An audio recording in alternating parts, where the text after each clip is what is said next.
the days that I used to work for the Alaska fishing game. All of the shenanigans and all of the interesting things that I would see and experience.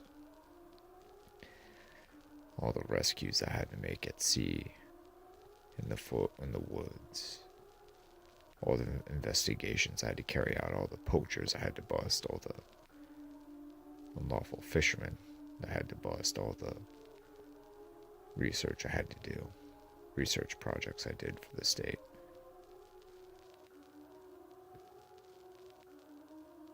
Till there was one occasion, one specific occasion that, well, let's just say that it stood out from all of the others in a very glaring way. There was an Inuit village, an Inuit outpost up in the north of the state, way past the Arctic Circle, all the way almost to the northern shore. The Inuit outpost had lost contact with the rest of the outside world, and no one was able to get into contact with anyone there by any means, by radio or phone or email, computer, nothing worked. It had been a couple weeks since anyone had contact with the outpost, and the state decided to do an investigation in a search and rescue mission, a quasi search and rescue mission of the area to see if there were any survivors and to find out what had happened. I was assigned to this, of course, and since I was one of the more effective officers on the force, I accepted the assignment. I had a team of 10 men, and we loaded up the helicopters, loaded all of our gear, our search equipment, and we headed out toward the outpost. It's about an hour and a half, 2-hour flight from Nome all the way up to the northern outpost. And the environment, the place was very, very desolate, very isolated, very cold, very just unpleasant, just in your face, just a nasty environment. Finally, we landed and then started filing out of the helicopters, and we began with our search. First, we went to the actual buildings, the homes, the headquarters, the houses. We began to call out. We called out for several minutes and there were no answers.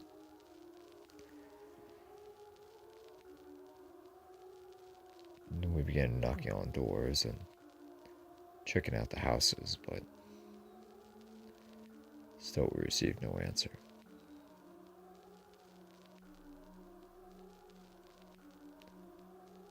Hello? I called out. Still there was not a soul in sight.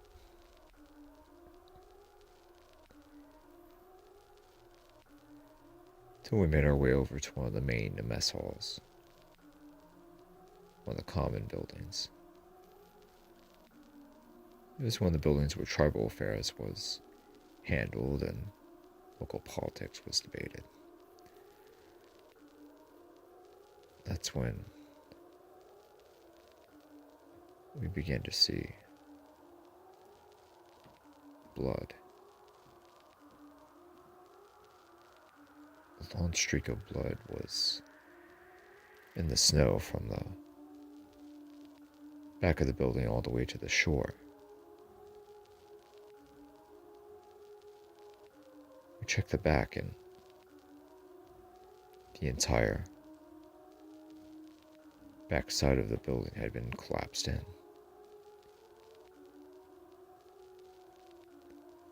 A building made of brick and concrete was collapsed in on the back. It looked like someone took a big wrecking ball and just knocked it down.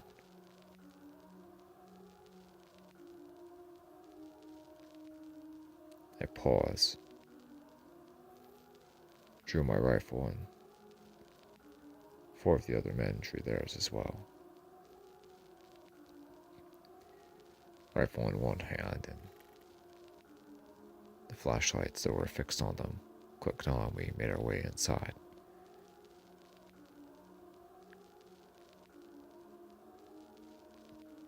Inside there was just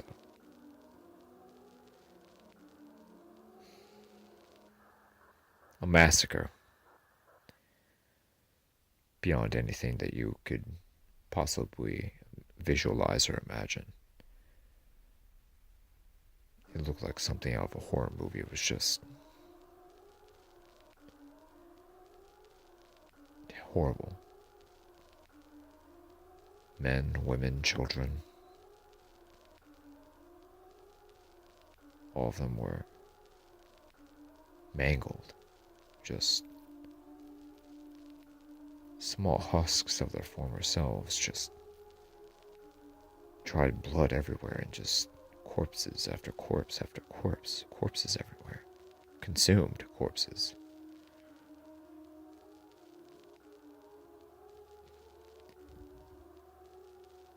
"20, 25, 30, we didn't know exactly how many individuals. The bodies were so torn up and mangled that we couldn't get an exact count, just an estimation.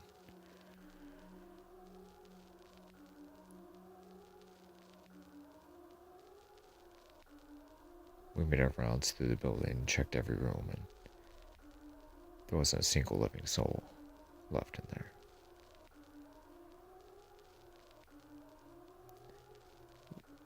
We made our way back out, and we taped off the back half of the crime scene. Then we did the whole of the building, the whole perimeter of the building.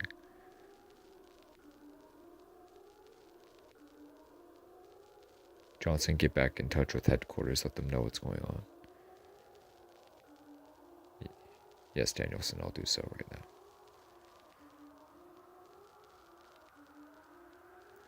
We notified the other men and the other group of men doing the search, and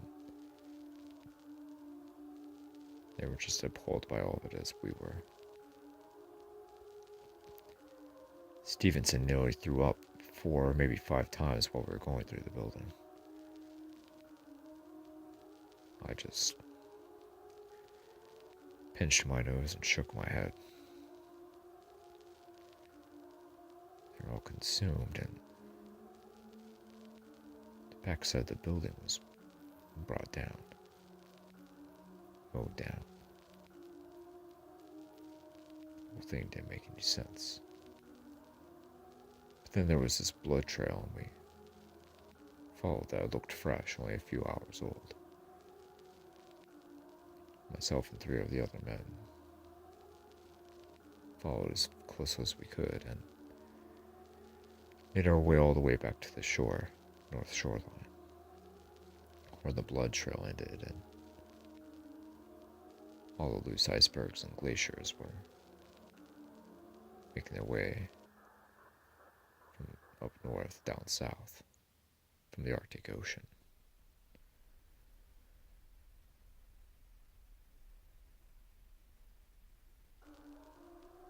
"How do you think this was?" asked one of the men. I shrugged my shoulders. "Can't be too sure. It can't be anything. The problem is I don't know what the hell can tear down a brick cement building, the backside of a brick cement building like that, and just have its way with 20 or 30 people like that. That's just something unheard of anywhere. Never heard of anything like this before. From any account, ever. I just Not sure.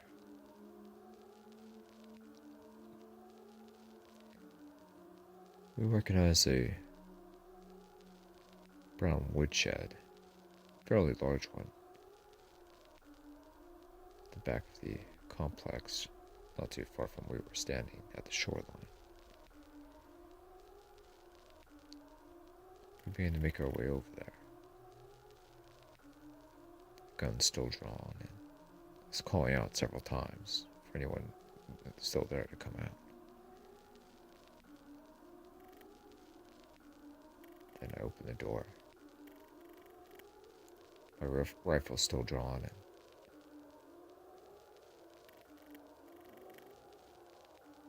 to my shock and horror, there was blood all over.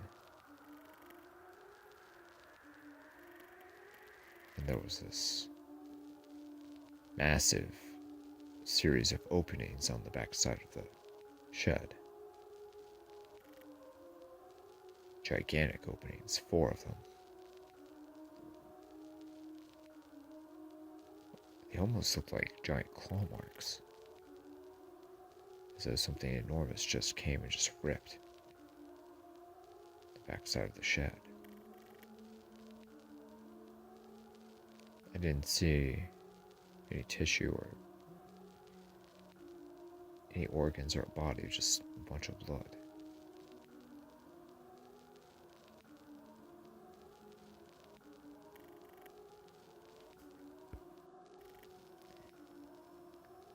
Captain, how the... said one of my officers. I shrugged my shoulders. I don't know. We need to get the state police up here as soon as possible. I said, let's radio them in. We gotta get some extra help out here. We're naked out here. We don't know what we're dealing with, and whatever it was just ripped through 20 or 30 plus people like they were nothing. We need to find out what's going on out here. I said in an urgent but measured voice. The wind began to pick up a little bit, but it was still a relatively mild day, considering the season. Schultz screamed out from the shoreline. "Captain, look!" He screamed, pointing to the surface of the ocean. Something was washing up onto the shore. Something... It was the carcass of a beluga whale. Slowly, I made my way over. "Look, Captain, it's a beluga whale." "Yes." I nodded gravely. "Captain, what the hell did this?" The whale was tore up. Spine severed. Ripped in two. Completely consumed. Vertebrae crushed and smashed and broken, shattered. All the blubber stripped of the body.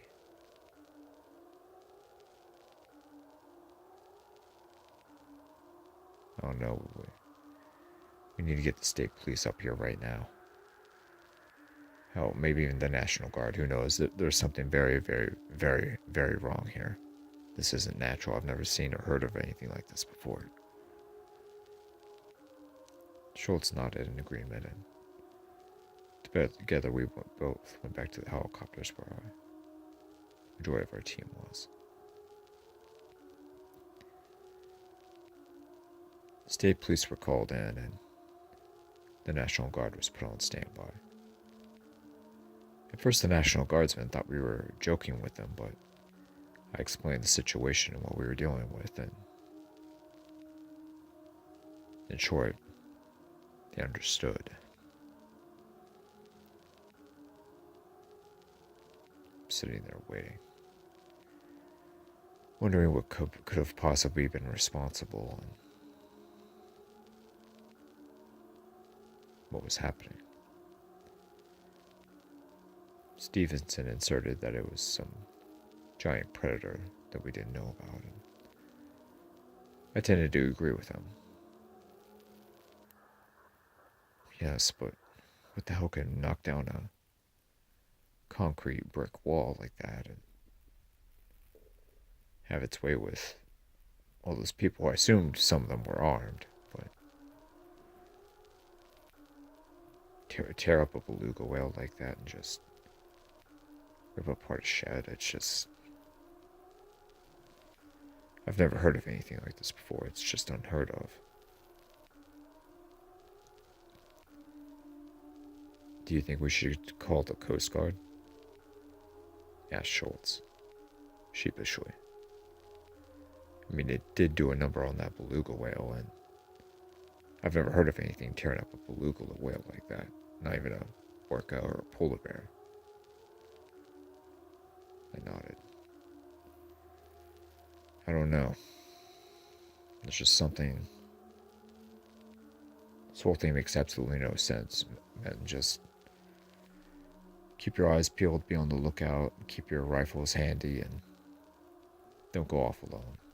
Please, whatever you do, guys, do not go off alone, especially at night, tonight, okay? They agreed. About 2.5 hours later, we can hear another chopper in the distance. It was the state policeman. 2 more choppers, and they just landed right next to us. The blades on the choppers rusted after a while, and men began to pour out. One of the sergeants made his way up to me and shook my hand and asked about the situation. Slowly, I showed him around the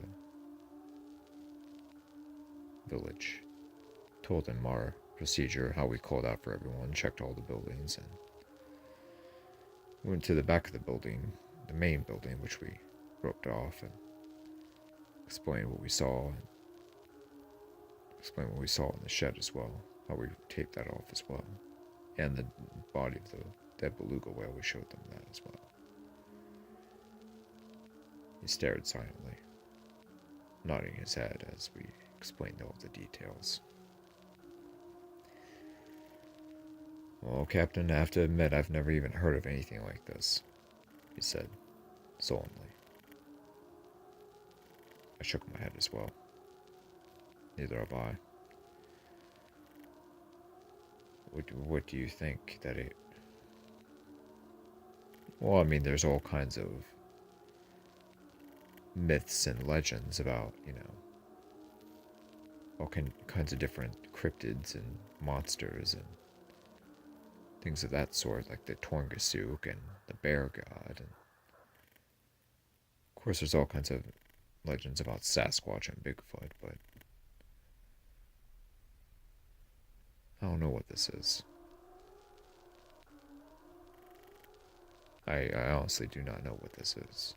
What could possibly be? It's just hellish. It's just monstrous beyond all description. You don't even hear about stuff like this in movies, hardly. I nodded. I know. Well, let's keep our eyes peeled and camp overnight and see if we can find anything in the morning.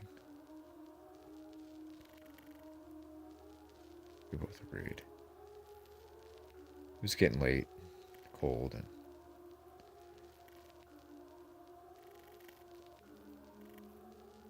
brought our own tents. Some men even took liberties to sleep in some of the houses, but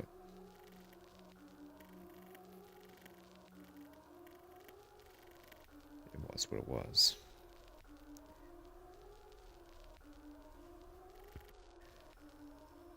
I wake up in the middle of the night and hear screaming and gunshots going off in the distance.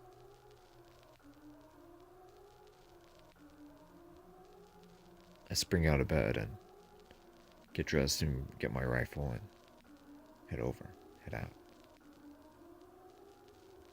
It was almost pitch black outside of a few of the streetlights that were still working in the village.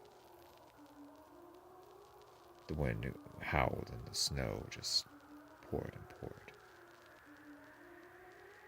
Still, men's screams and gunshots could be heard in the distance. Then a deafening roar.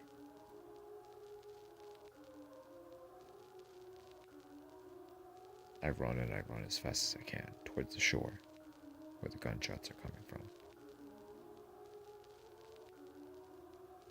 Then I hear a silence. And a big splash from the ocean. I run and I run. About 30 seconds later, I see the corpses of several men that had been beheaded, their heads knocked clean off of their necks and their torsos. A long trail of blood going back to the village and all the way into the ocean shore. And a ripped up, tattered tent that had been just torn to shreds, covered in blood. Several men were in that tent, I muttered. Then in the ocean I could hear one more man screaming. Screaming his head off, screaming for life, screaming for anything. Yelling, help, help, save me. Fucking monster, help. Screamed high. Then another splash from the ocean. He was gone.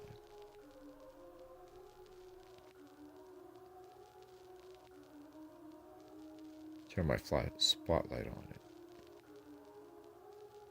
Just barely make out what was blood oozing out from the depths of the ocean.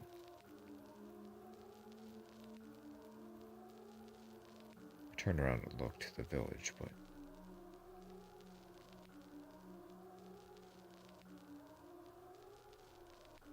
there's no one else.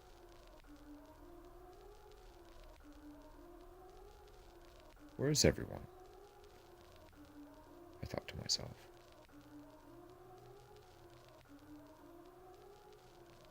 I'm beginning to run back toward the village and toward the choppers and the tents and the houses, but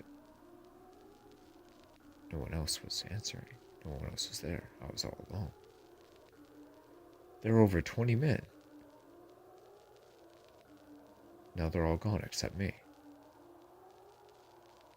Where the hell did they go? The tents weren't there. The long track marks of blood, the long blood trail leading from the camp just outside the village all the way to the shoreline.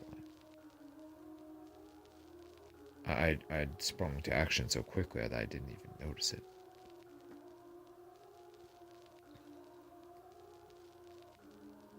All the tents were gone. I checked the houses where some of the other men were sleeping in, but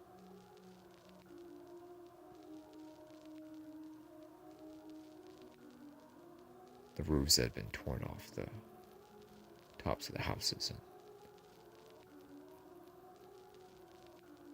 and the interiors were covered in blood. Several crushed bones were visible as well.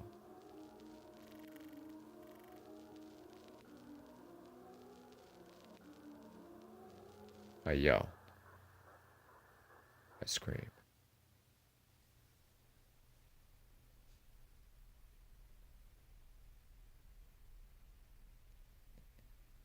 Then I go back to the shore. With my spotlight still on. Looking and monitoring the ice flows and the glaciers, icebergs. Nothing.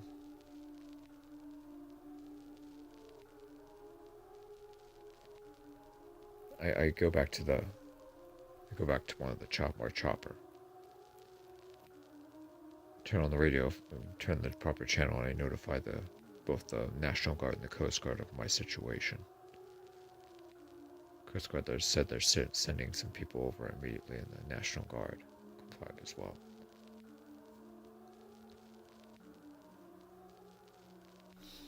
They almost both didn't believe me, but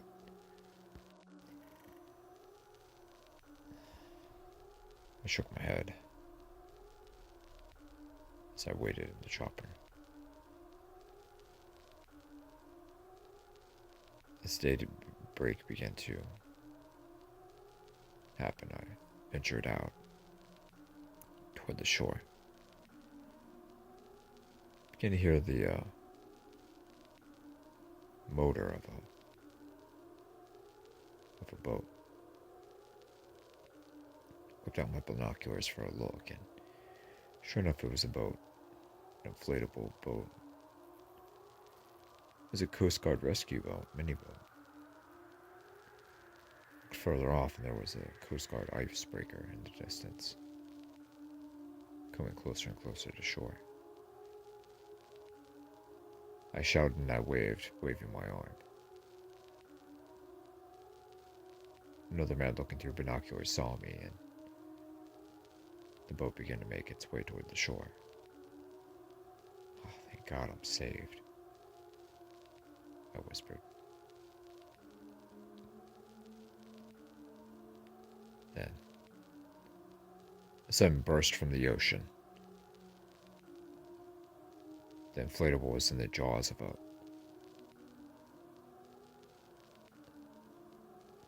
what can best be described as a giant bear, a giant polar bear. White.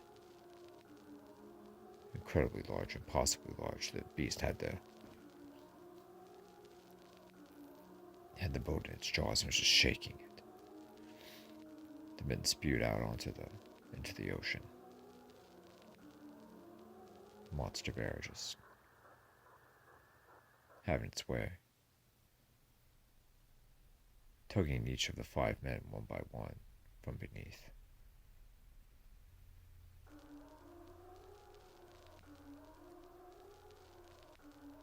Then the terrible beast made it surfaced and popped its head out of the water, eyeballing me.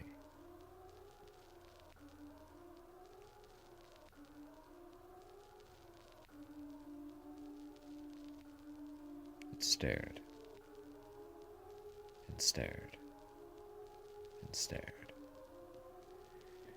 Then slowly it made its way out of the water and up onto to a nearby ice floe, and then off of the ice floe and into the water again.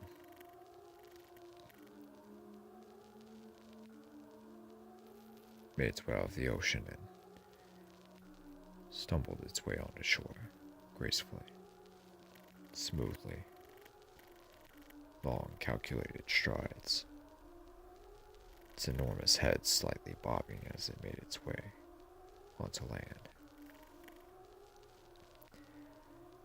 The eyes were never taking off me. The giant bear kept moving. The thing was just a frightful sight. It must have been 11 or 12 feet at the shoulder.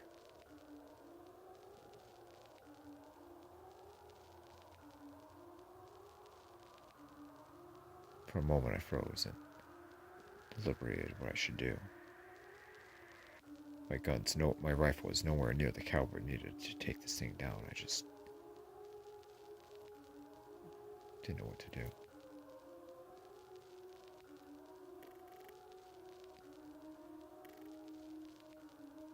Instinctively, I made my way into the village. I ran.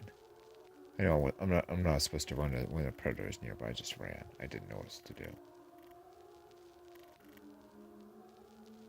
The monstrous beast made its way toward me. As it was getting close, I turned and I went around one of the buildings. The monster huffing and growling as it ran. Circled back around and met me outside of one of the buildings. Then turned around and ran back. The beast was hot on my tail.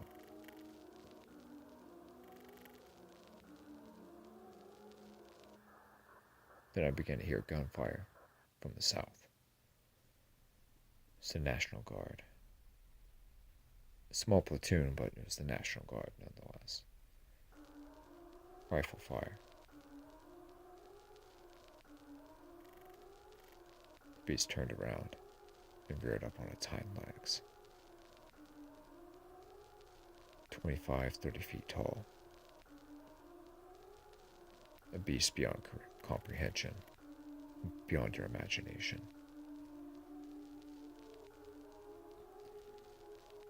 When the National Guard trucks began to get close, and the beast went back down on all fours, zipped to the truck and just capsized it over.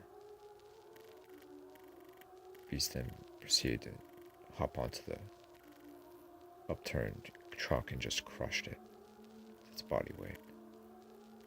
Before any of the men could escape and exit out of the vehicle. Then he did it to another truck and another truck. On the final one, he actually pushed it over on its side and ripped the door open, pulling every single man out of the truck and consuming them right in front of me.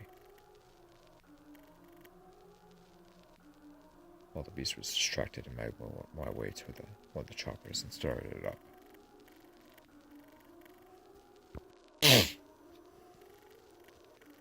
As I was beginning to lift off, one of the National Guardsmen whose cripple was hanging onto the middle of the landing gear of the chopper.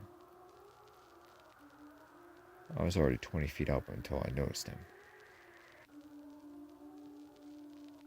He screamed and begged. I opened my cockpit door and was fixing to lift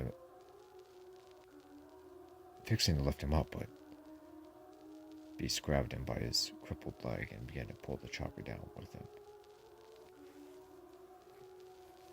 I tried to grab onto his hand, but the beast took him.